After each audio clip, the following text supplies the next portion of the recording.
What's up, Crossroads Youth? Hey, it is Caleb here. And when I was in college, it was some of the best 4 years of my life. I have some incredible memories that I made, some incredible trips that I went on. It was the time in which I met my wife, Amanda, and we ended up getting married right after I graduated from college. College has some incredible memories. And I remember a couple weeks into college realizing that I have freedom. I have freedom to do whatever I want and to go wherever I want to go. See, when I was in high school, I would come home every day from school and tell my mom and dad, this is what I did, this is what I learned, this is what I have going on. I'd have to ask them if I wanted to go somewhere, if I wasn't in trouble. I'd have to ask them how long I could stay out. And I remember getting into college going I don't have to do any of that. I don't have to tell my parents where I'm going or what I'm doing, and they'll only know if I tell them.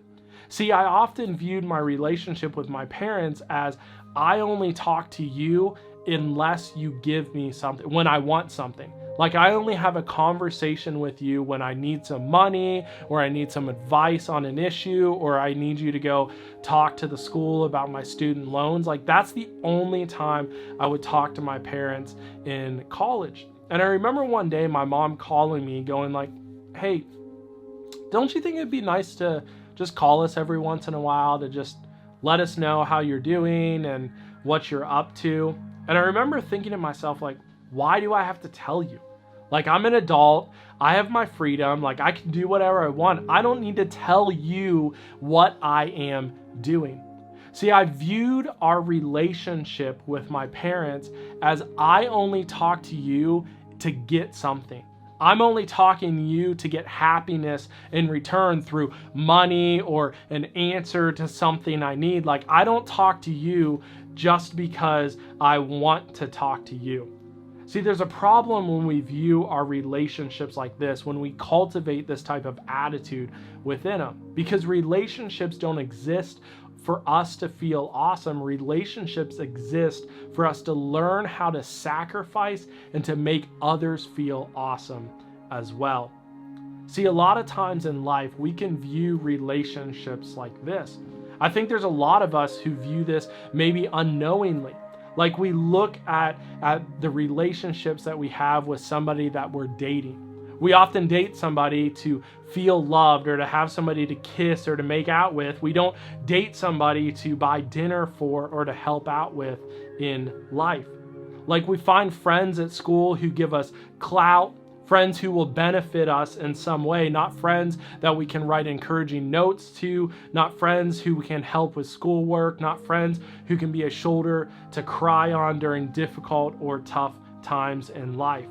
See, when we have this type of attitude in our lives, when we view relationships with this way, it doesn't only affect the here and now, it can affect our future relationships as well. And it can affect our years in college. Yeah, we might have incredible 4, maybe 5 years for some of you of college where we have incredible memories, but we end up not having lifelong friends. We can end up getting married because we find happiness within the marriage, but what happens when struggles arise? We don't marry to be taught humility. We don't marry to be faithful. We don't marry to find holiness or to show Christ's love like Christ showed us. See, oftentimes in life, we care more about our relationships and making us feel awesome than we care about others and the joy they get from our relationships with them. And when we only seek happiness as an attitude in life, when we only seek happiness in our relationships, it doesn't only affect the here and now. It doesn't only affect our friends or our marriage or the person we're dating or our parents. It also can affect our relationship with God. Last week, we talked about abiding in God and obeying His commands. At first, abiding in God can create this mountaintop high where we experience the love of God, where we realize that, man, He died on the cross because He loved me. He forgave all my sins because He loves me. But the longer that we abide in God, the more we realize how awesome God is and how we are far from it. We begin to realize how many times throughout the day or throughout the week or our life that we have to lean into God for support because we can't get through it by ourselves. The result of this, when we view our relationship as only happiness from God, is we end up drifting away from Him. We end up abandoning God. We end up stop reading our Bible. We quit talking about Him. We quit praying. We quit thinking about God. And eventually our relationship with Him dissolves. Think about this in real life. Imagine if you had a friend that's rock solid with you. And one day you might get into an argument, something might happen, and they quit talking to you. Your friend quits coming over to your locker at school.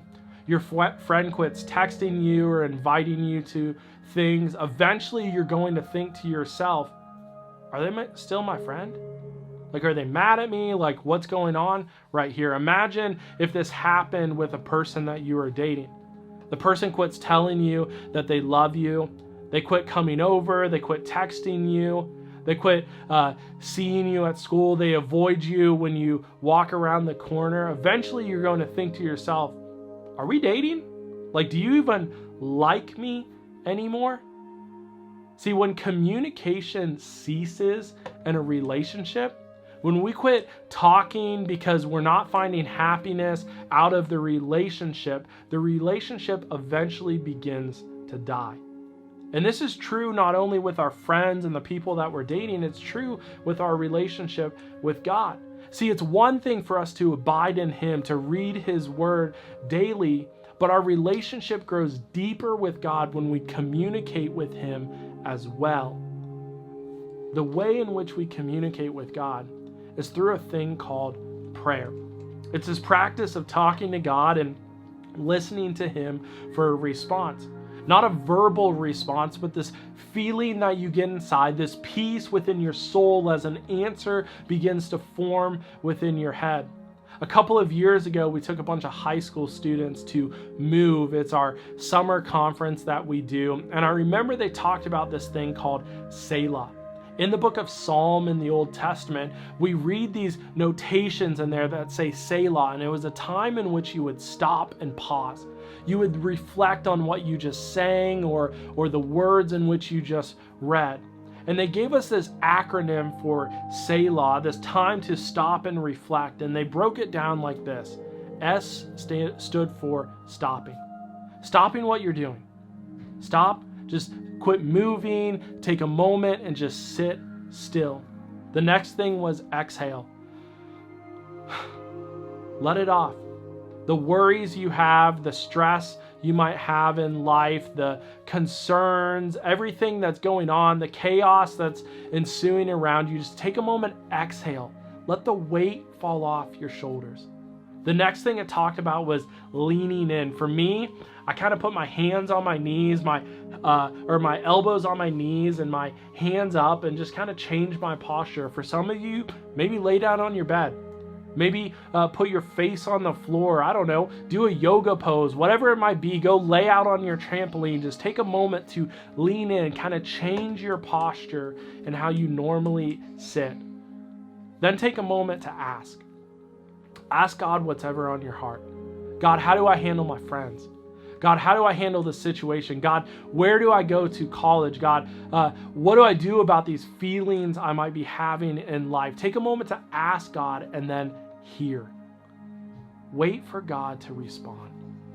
Take a moment to just sit in silence and hear for God to respond. See, when we practice these disciplines of abiding in God and reading His Word, when we abide in Him and we obey the things He has taught us, and we also pray, our relationship with God grows deeper. We start to discover His presence within our lives, within our minds and our hearts every single day. So the big question today is, how do we pray? Well, it's pretty simple. It's just like you would talk to a friend at school. I think a lot of times when you hear the word pray, you think, I don't know how to do this. Like, I don't know how to pray well. Like leave that for the pastor at my church. Leave that for the adults to do. Like, I don't want to pray, and we get intimidated by it. But it's just like you would talk to a friend, where you say something that's on your heart, where you ask a question, and you wait for them to respond. It's as simple as a conversation. If you're like me, it might be a little difficult at first, because I did a lot of talking as a kid and not a whole lot of listening. I constantly got in trouble for saying what was on my mind, for saying whatever I wanted to say, and I never took a moment to listen to what people would tell me in response.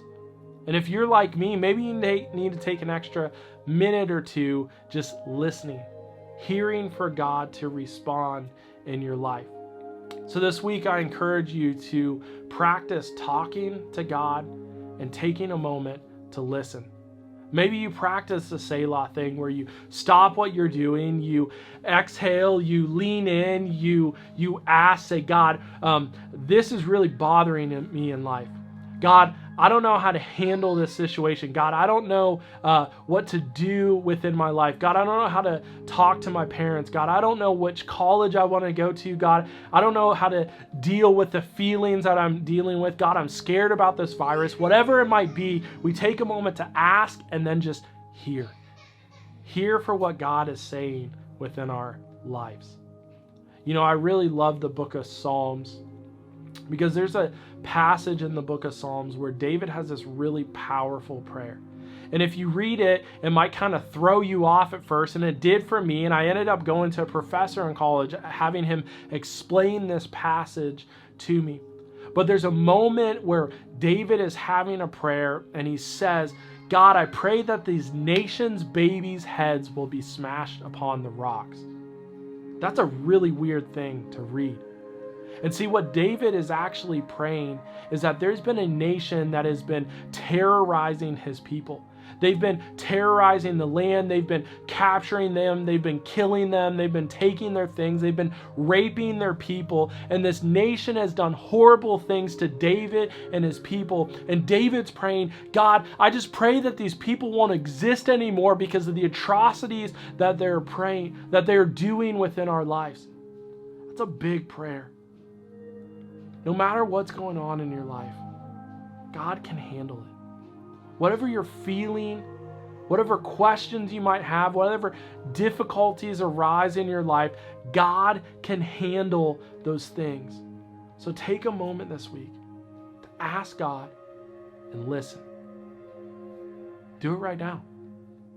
Turn off your phone, get off Instagram, go to your room, sit in a closet, go outside, lay on your trampoline, get away from whoever is around you, get some fresh air, maybe go for a walk down the street, and take a moment asking God and listening. Practice the Selah.